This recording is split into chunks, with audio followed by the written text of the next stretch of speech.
When I was a little girl, in first grade, I was told I drew circles the wrong way. And the teacher put me in the corner where I had to draw circles until I was able to draw them the way it was supposed to be done, the other way around. And I just didn't get it. Why? At the end, all circles look the same, so what's the point?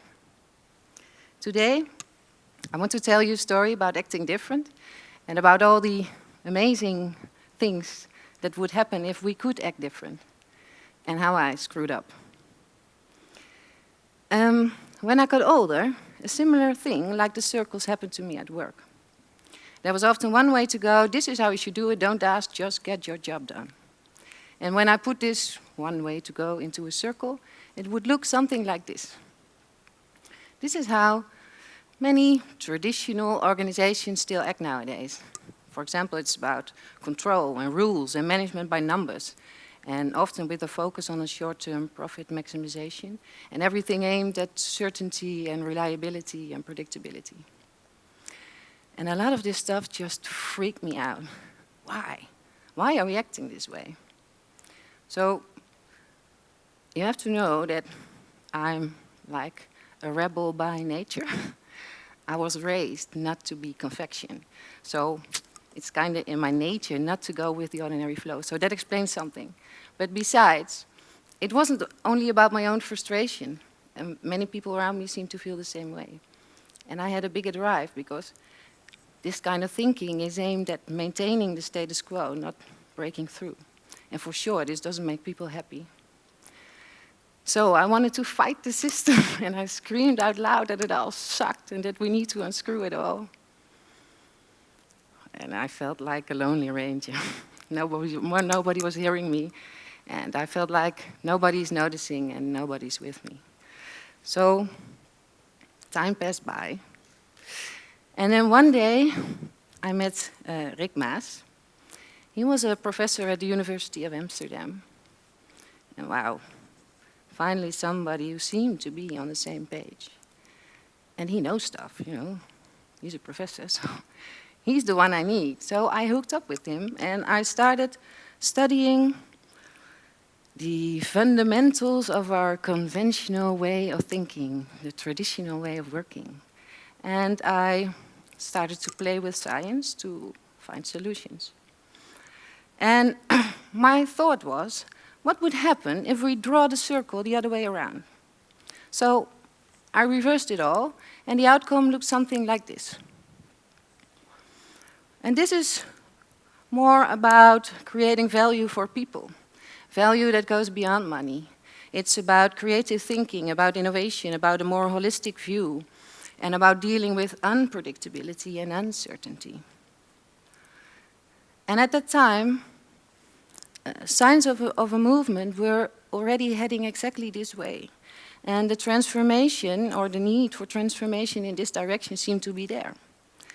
So I was all into that, and I started screaming louder. We're doing it all wrong. This is how we should do it. And with that, I fell into my own trap.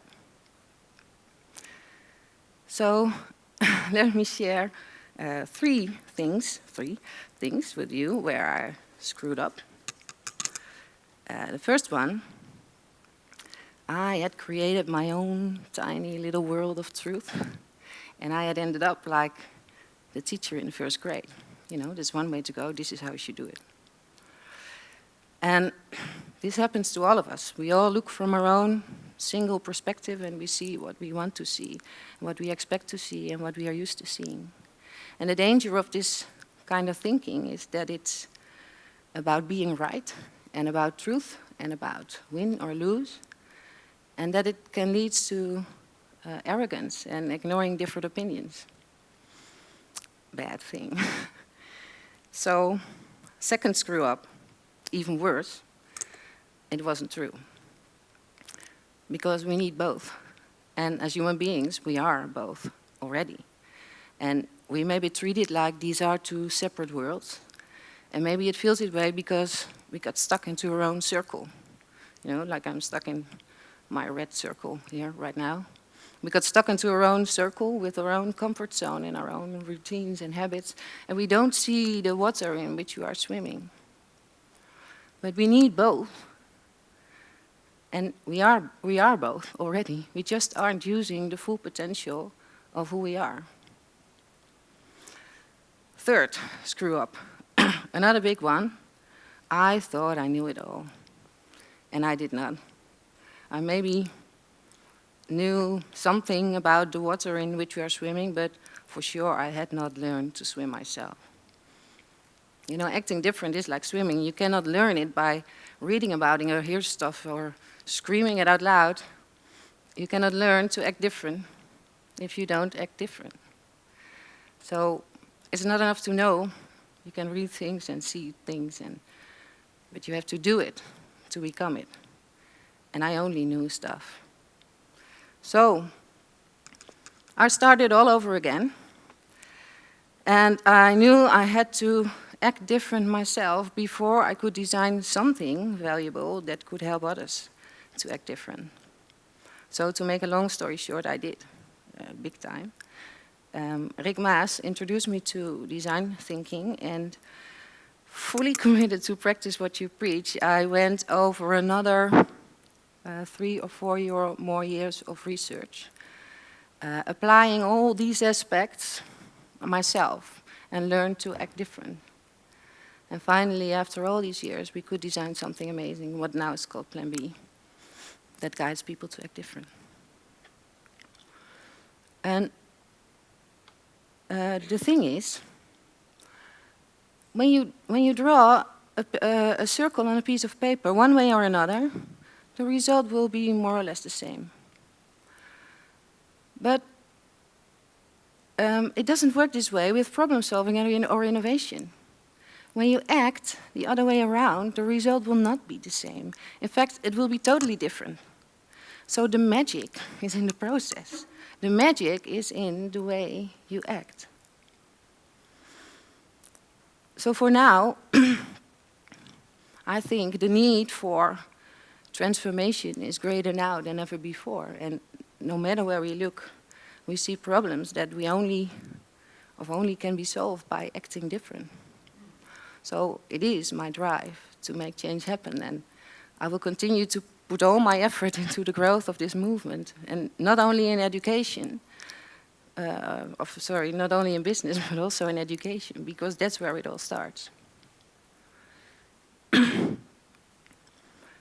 So,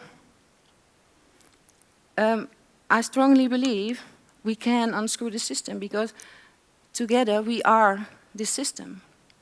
It's not like we are trapped into a system which does all kinds of stuff to us. It's not happening outside of us. Together we are the system. So you are always part of the situation yourself. As a great commercial once said, you're not stuck in traffic, you are traffic. So together we are the system. So we can change it by acting different. So I really, really, really hope you open up your own circle. Just step aside, even if it's not allowed. And open up your own circle and free yourself from your own conventional thinking. And if it's not to change the world, just do it for yourself, to be awesome in life. Because imagine what would happen if you could act different. You will be able to solve the wicked problems of this time. And you will be able to innovate, to make change happen, and with the connection to yourself and your own purpose will for sure give you a meaningful and blissful ride. And all you have to do is start acting different. And you can learn to act different by acting different. And we need that. That is what we need. So please, don't let it pass you by. Thank you.